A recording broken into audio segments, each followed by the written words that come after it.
Mabuhay! Pilipinas.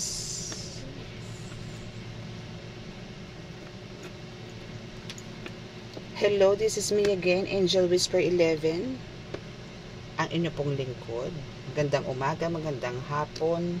Hindi. Magandang hapon, magandang umaga, magandang tanghali, magandang hapon, magandang gabi sa inyo pong lahat, sa ang sulok man po kayo ng mundo. Magandang araw.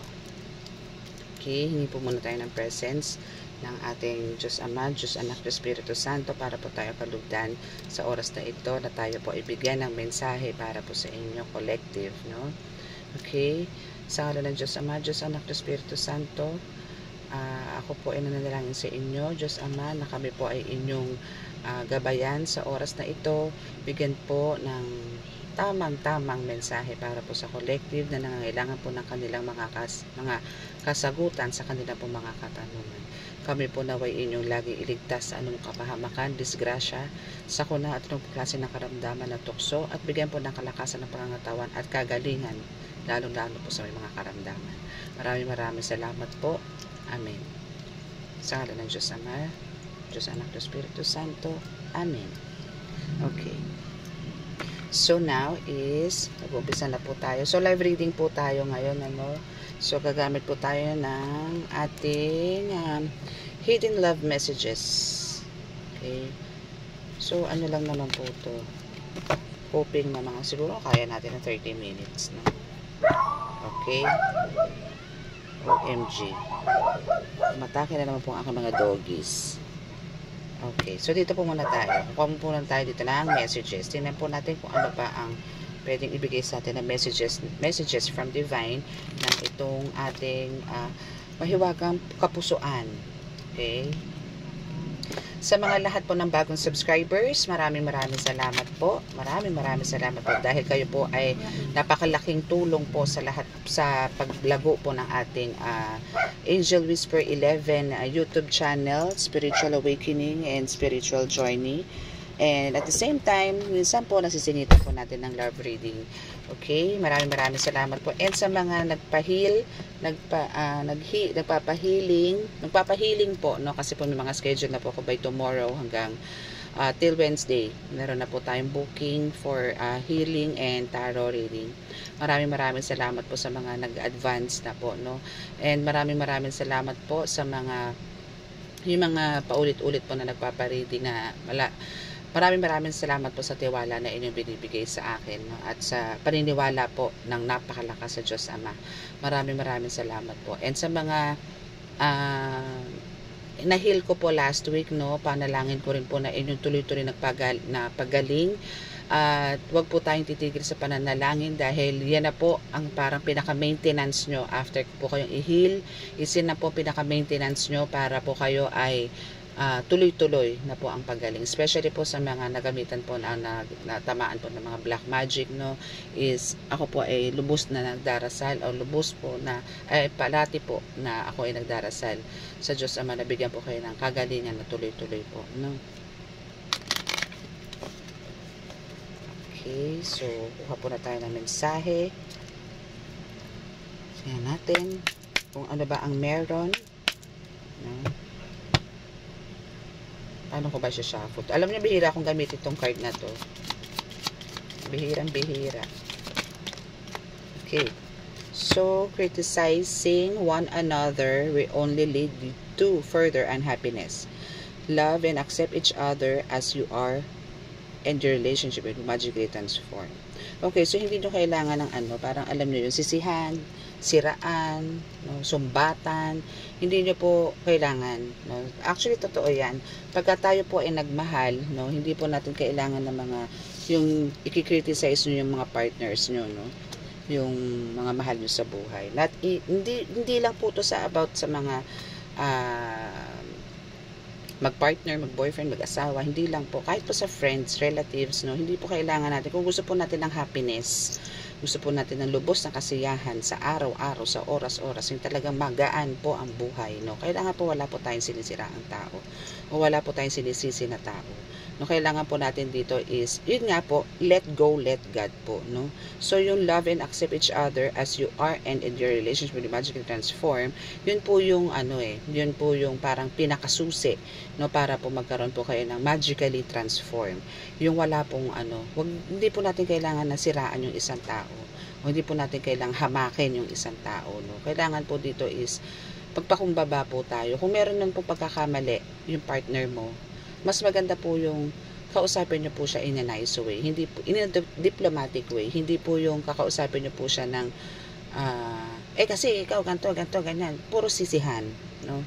Kung hindi dahil sa ganto, ganyan, di sana ganto, kasi ganto ka, ganyan ka, ganto ka, hindi po ganun, no? Kailangan po dito is in diplomatic way, kasi hindi po tayo magkakaroon, or better, no, pahingahin nyo po muna yung tension, no, or mas maganda, wag nyo muna kausapin, palamigin nyo po muna, no? Pero kung talagang kayo hindi sanay sa ganun, pwede naman po, lambingin nyo. Diba? Lambingin nyo po, wag nyo pong patulan. Hindi po makakatulong yung talagang sasalubungin nyo po yung galit ng isang tao. Kasi po ang mangyayari, magkakasiraan po kayo. No? So, para po magkaroon ng ng magically transform, love and accept, and respect din as well. No, kailangan po kasi sa relasyon talaga respetuhan din. Okay? Kailangan po may respeto. Okay, manifesting miracles. Your dream is soon to become reality. Trust your heart and continue to follow its guidance. Okay, so manifesting miracles, no? Your dream is soon to become reality. O, diba? Hindi lang to sa love. Ha? Hindi ko to i-apply lang sa love.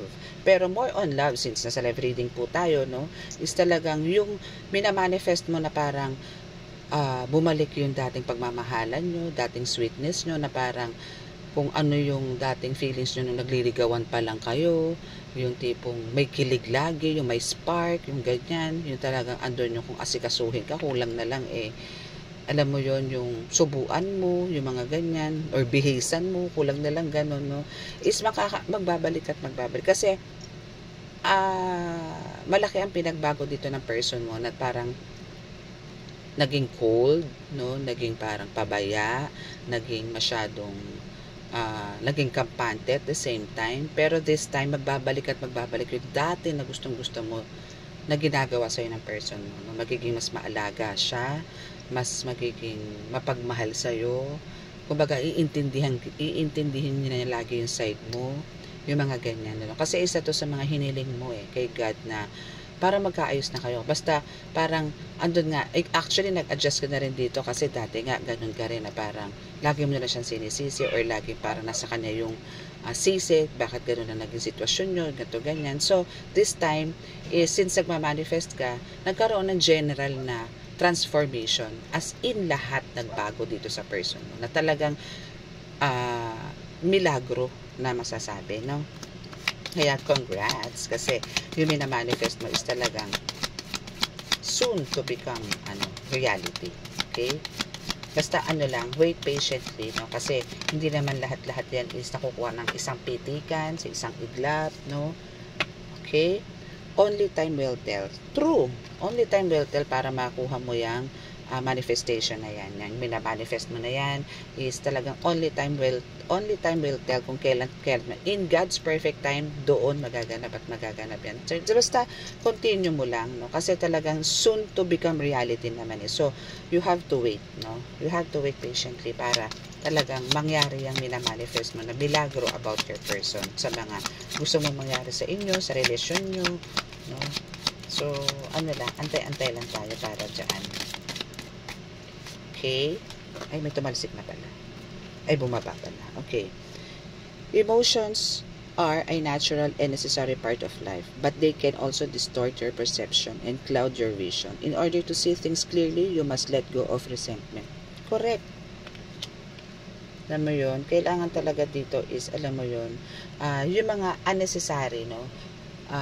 Yung mga unnecessary, parang, pangyayari, no? Or, alam mo, minsan kasi, pagka nag-overthink ka dito, collective, is talagang, wala parang sarado na yung isip mo, or yung mindset mo kasi dito is iba, no? Parang laging negative. So, better na, alisin mo yon. Kailangan, kung meron kang mga problemas about sa partner mo, kailangan dito is kausapin mo siya, i-confront mo siya, yun nga in a nice way, no, in diplomatic way, hindi kailangan alam yung bungangaan, yung sindakan, hindi. Kasi mas magiging worst pagka ganun, no? Hindi pwede dito yung tapang-tapang. Kung gusto mo ng happiness, gusto mo ng love, gusto mo ng care, gusto mo ng smooth relationship, kailangan dito wag kang mandarag, wag kang manindak. No, kailangan dito soft ka. No, kailangan dito is maging malumanay ka sa lahat ng oras, no, para magkaintindihan kayo. Okay? Kasi nagkakaroon ng yun nga ng parang you can see, no, clearly pagka halimbawa meron talagang something, mga tipong hinanakit or galit, hatred, may mga ganyan sa puso mo. Kaya mas maganda yun para to see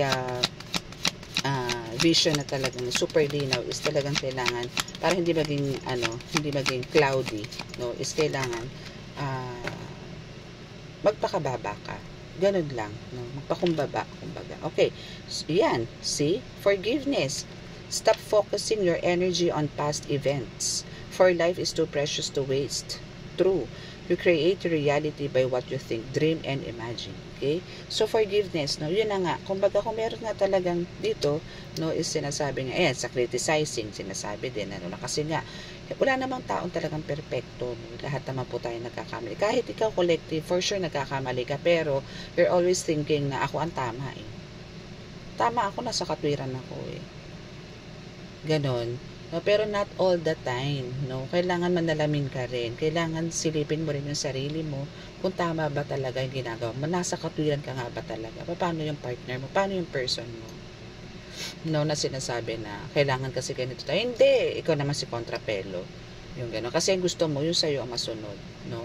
So, may pagka-stubborn ka dito, collective. So, ang kailangan dito is kailangan matuto ka magpakumbaba para magkaroon kayo ng smooth relationship. Hindi yung ikaw lang lagi ang masusunod, no? Dahil alam mo na itong partner mo is talagang alam mong mahal na mahal ka, no? So kaya ikaw kinakaya-kaya mo tong person, no?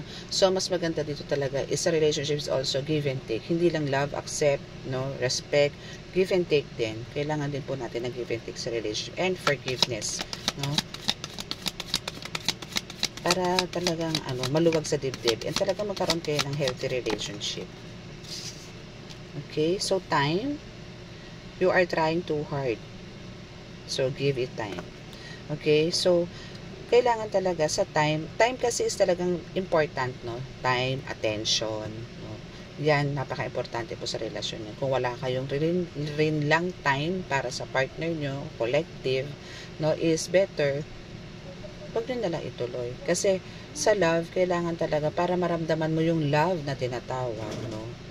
Is kailangan yung attention na andyan, yung oras na andyan, basta yung attention time yan, andyan yan, no? And sasabayan mo na lang yan ako baga mga sweet messages, mga ganyan, and mga body gestures, mga ganyan, no? Kasi kung halimbawang nasa relationship ka, pero more on parang chat ka lang, text ka lang, ganyan, pero wala naman yung presence mo, wala rin pong sense yun. Sa mga LDR, talagang as in long distance relationship, like from nasa ibang country yung partner mo, keri boom boom po yun.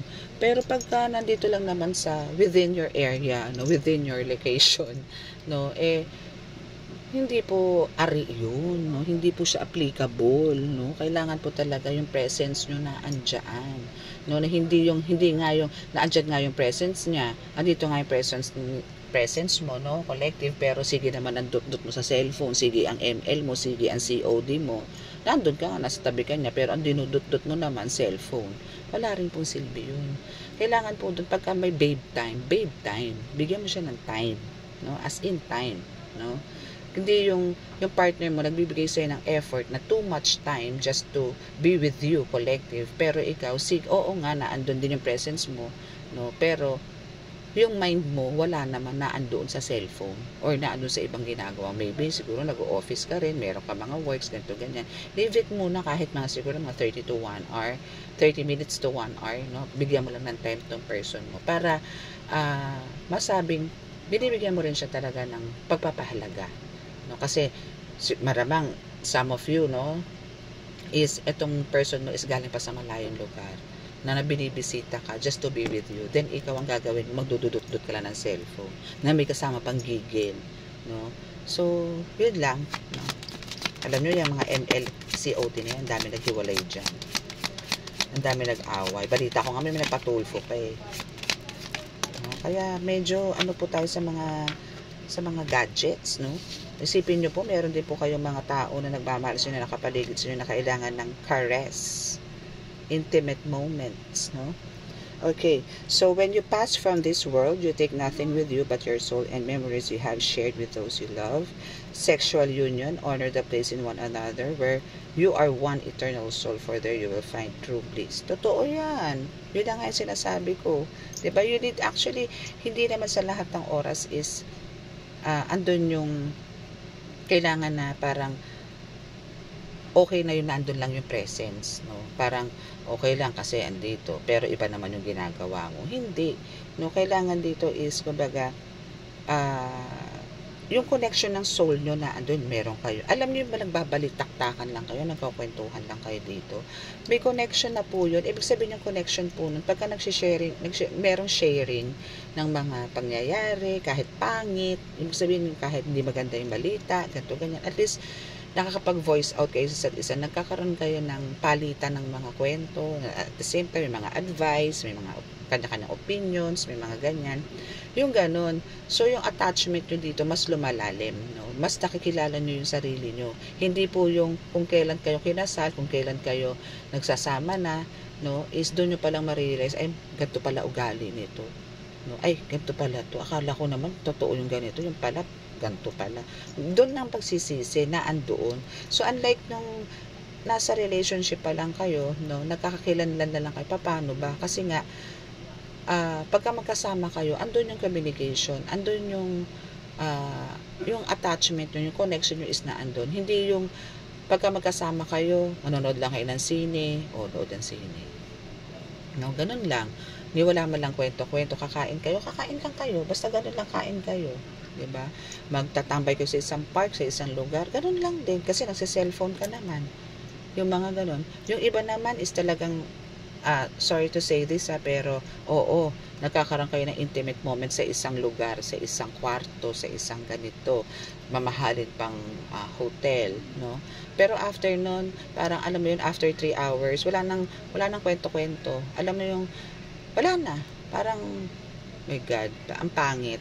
No? Kailangan kasi, kung meron kayo intimate moments, kailangan may kwentuhan din. Yung mga tipong malalalim, may mga, kung hindi man mga plans for the future, yung mga nangyari lang, mga nakaraan, o kanina, o kahapon, yung ganito, i-share mo, getting to know each other, ganon, mas malalim, no?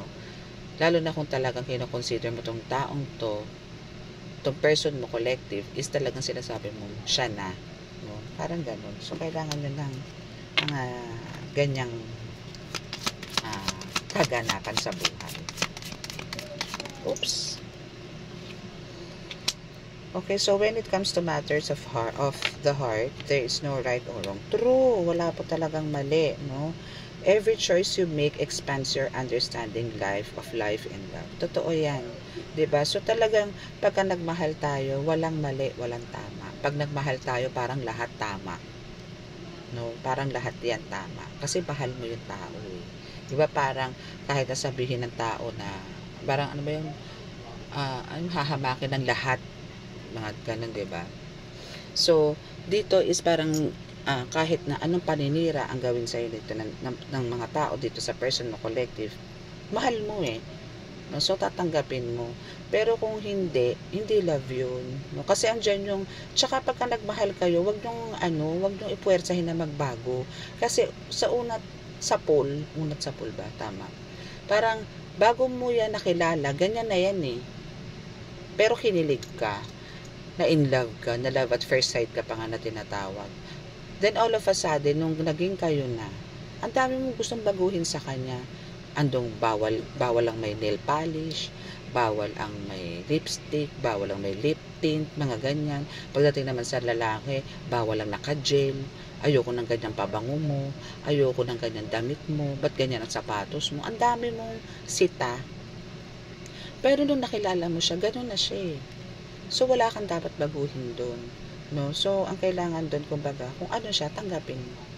Wala kang dapat baguhin sa tao. Kung magbago man yung tao, yun ay kagustuhan niya dahil gusto niyang maging karapat-dapat sa'yo. Siguro, pwede ka niyang pantayan, ganun, or pwede ka pa niyang higitan in a nice way. Pero yung sabihin mo, pupersahin mo siyang, oy, maganto ka naman, grabe ka naman, di ka ba nahihiya, gato, ganyan, ganun. Diyon papasok ang criticizing. So, yun yung pangit. Okay? So, mas maganda yung ganun. Okay? So, we have also the look within your heart and you will feel love. My love for you is as deep as the ocean. Okay, so ito, no, is sinasabi dito na kumbaga, yung pagmamahal niya sa'yo is talagang sobra. No? Talagang mahal na mahal ka nito, collective. No? Talagang kahit na lait-laitin mo to, okay lang. No? Kahit na pintasan mo siya ng pintasan, okay lang. No? Pero andun yung talagang itong person mo na to is talagang umaasa, no, na magkakaroon ng milagro, no, na talagang actually ikaw minamanifest mo siya, siya din minamanifest ka niya na magkakaroon talaga ng milagro sa relasyon mo kasi mahal ka niya, no? Hindi ka niya kayang baguhin kasi nakilala ka niya ng ganyan. At the same time, siya, nga lang, ikaw, nakilala mo siya ng ganun pero may gusto kang baguhin sa kanya, which is ganun. Okay? So, kailangan give and take and respect, no? Respect pagdating sa love. Okay? So, let's see kung ano naman tong kabila. Kuha tayo na mensahe dito.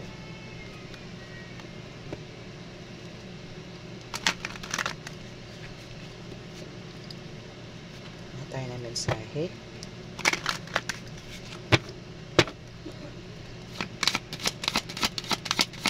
Dito siguro kuha lang tayo ng 3 cards. Okay, escape.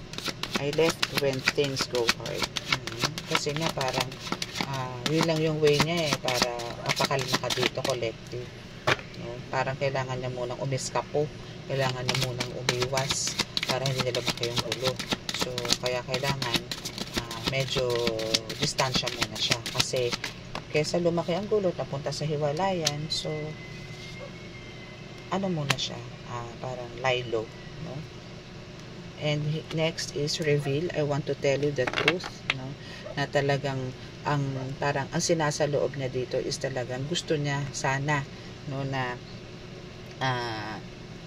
gusto niya sana na parang ikaw na yung huli, no? Sana parang ganun, parang gusto ka na niyang iharap sa altar, no? Ikaw na yun eh, no? Parang sinasabi niya diyan na ikaw na yung kahuli-hulihan, ayoko na maghanap ng iba. Yan yung sinasabi ni person sa'yo, collective, no? Though ikaw is I haven't told you everything, no? Parang ang dami mo pang hindi na i-share sa kanya, no? Kasi nga parang hindi, kahit ikaw hindi mo maintindihan ang sarili mo, mahal mo siya, pero parang pagka nakikita, alam mo, dinaig mo pa naglilihi dito na parang mahal mo siya pero ang dami mong sinisilip sa kanya, pero pagka wala naman siya sa paningin mo, hinahanap mo naman siya, yung ganon, alam mo yun. So siguro kailangan talagang magkaroon kayo ng one-on-one, parang heart to heart, no, para ma-clear nyo yung mga bagay-bagay na do's and don'ts, yung likes and dislikes nyo, malaman nyo, no. So, kailangan sabihin nyo na dito, sa secrets na yan, na alamin nyo na yung mga ganong bagay, para magkaroon ng smooth yung relationship nyo. Okay?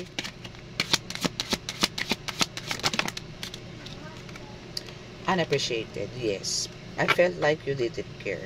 No? So, yun ang sinasabi sa'yo ng person mo, collective, na parang wala ka bang pakialam sa kanya kasi sige lang ang sige lang, more uncriticize mo sa kanya, more ang parang doubts, no? And at the same time parang yun nga, hindi mo siya binibigyan ng time, no? Kasi nag-e-effort nga siya, super dayo siya, pero ikaw, ML lang ML, COD, or paperworks, mga ganyan, or ang dami mong dahilan. Pero yun nga, pagka nawala naman siya sa paningin mo, ang dami mong daldal, ang dami mong sinasabi, ang dami mong chat, ang dami mong chat, ang dami mong bintang, no? Pagka hindi siya, wala siya sa harap mo. Pero pagka nandiyan naman sa harap mo, inaaway mo rin. Bakit ganun? So, gossip, I'm afraid of what other people will think. Okay. So, ito na yung person mo na, alam mo yun, na pinag-uusapan na siya, kasi nga, gawin ang paano mo siya i-treat, is ganto-ganto na lang collective, no? Pero, andun siya na, inilalaban niya na, mahal ka niya, no? Kaya, andun yung, umaasa siya na isang araw, magkakaroon ng milagro na, ma-appreciate mo yung mga ginagawa niyang effort sa'yo. No? Kasi nga, unappreciated yung nangyayari dito. Hindi mo, wala kang ganun parang, hindi mo nakikita yung mga efforts niya, yung mga ginagawa niya sa'yo. No, parang lagi mo siyang tinetest kung talaga bang seryoso siya sa'yo o hindi. Parang ganun, no?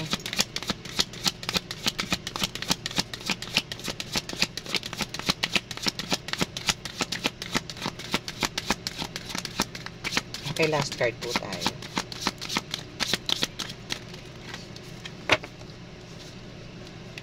Reunion. We will always come back to each other. Ganun nga nangyayari. So, talagang ginawa lang sa'yo dito ng person mo collective is nagpahinga lang, no? Nagpahinga, naglaylo, para lang talagang hindi kayo magkabunggo or alam nyo yun, magkaroon ng talagang fire, no? Para mapunta kayo sa hiwalayan. So, ang nangyayari dito is naglalaylo lang siya para lang medyo kumalma ka rin, no? Para ayaw niyang patulan yung pagnanag mo sa kanya, ayaw niyang patulan yung mga galit mo, tampo mo, no? Kasi kung i-approach ka naman niya is ganun din, ikaw pa rin ang, alam mo yun, yung masusunod, ikaw pa rin yung tama, yung ganun. So better umano muna siya, naglaylo, hindi mo na nagparamdam sa'yo for how many days. Then, if siguro pagka alam niya ng kalmado ka na, doon siya magpaparamdam ulit sa'yo. So, hopefully collective is magkaroon ka ng, alam mo yon, yung matuto kang mag-appreciate, matuto kang tanggapin, no? Once na pumasok ka sa relationship is kung paano mo siya na-meet sa unang araw, no? Is tanggapin mo siya. Hindi mo siya kailangan baguhin. Ihayaan mo siya ang magbago na sa kagustuhan niya para maging karapat-dapat sa'yo. Pero itong taong to, itong person na to is talagang good intention ng pag-uusapan is talagang good na good. Okay? Na talagang gusto ka na nitong iharap sa altar, no? Na talagang gusto niya na is ikaw na yung kahuli-hulihan, at ang gusto niya talaga is magkaroon kayo ng one-on-one or heart-to-heart para malaman nyo talaga yung likes and dislikes nyo, para hindi kayo nagtatalo, para hindi ka na rin ganyan na lagi kang parang tigre sa kanya. Then pagka wala siya, hagilap ka ng hagilap, no? So mas maganda yung pinag-uusapan yung mga ganyang bagay. So hoping, okay, so lahat po ng mga naka-resonate, please paki-subscribe po ang ating YouTube channel, and at the same time paki-like and share, no, and push the notification button para po sa more updates, no. Ang love reading po naman natin is actually bihira. Mabihira po ako mag-love reading. Basta po nasumpungan ko mag-love reading, yan, tatampot po tayo ng reading. And I'm also accepting love reading po sa personal personal reading po ng tarot. Okay, or oracle cards ang gamit. Pero more on, mix po ako, no? Oracle and tarot ang ginagamit ko sa love reading. Ngayon lang po ako pure na oracle.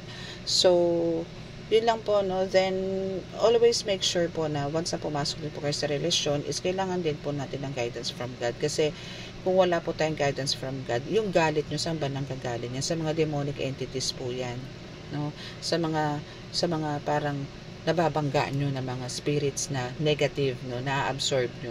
So, kaya po kayo laging galit, no? Kung meron po kayong, nagpe-pray po kayo lagi, nag-a-ask po kayo ng guidance, nagte-thank you po kayo, nag-sorry po kayo, is maganda po ang daloy ng relasyon nyo. Na meron po ang person nyo, no? So, yung person nyo po kasi dito is attached or connected, or nagdadasal po talaga siya, na talaga pong pinagdadasal na magkaroon po kayo ng magandang samahan in the near future. Okay? So, kung ano man po yan, collective, may mga, kung saan man nanggagaling yung mga sama na love mo, na alam ko from the past is ganyan ka, kaya parang dala mo pa rin hanggang ngayon, or maybe meron pang nagbabother sa'yo, kaya lagi mainit ang ulo mo. So, release mo yan, let go, let God, para magkaroon ng deep cleansing yung heart mo. And for you to realize na mali yung mga ginagawa mo para dito sa partner mo or sa person mo. Okay? So, hoping na sa mga naka-resonate po, no, please free to make a comments. Okay? So, maraming salamat po and God bless.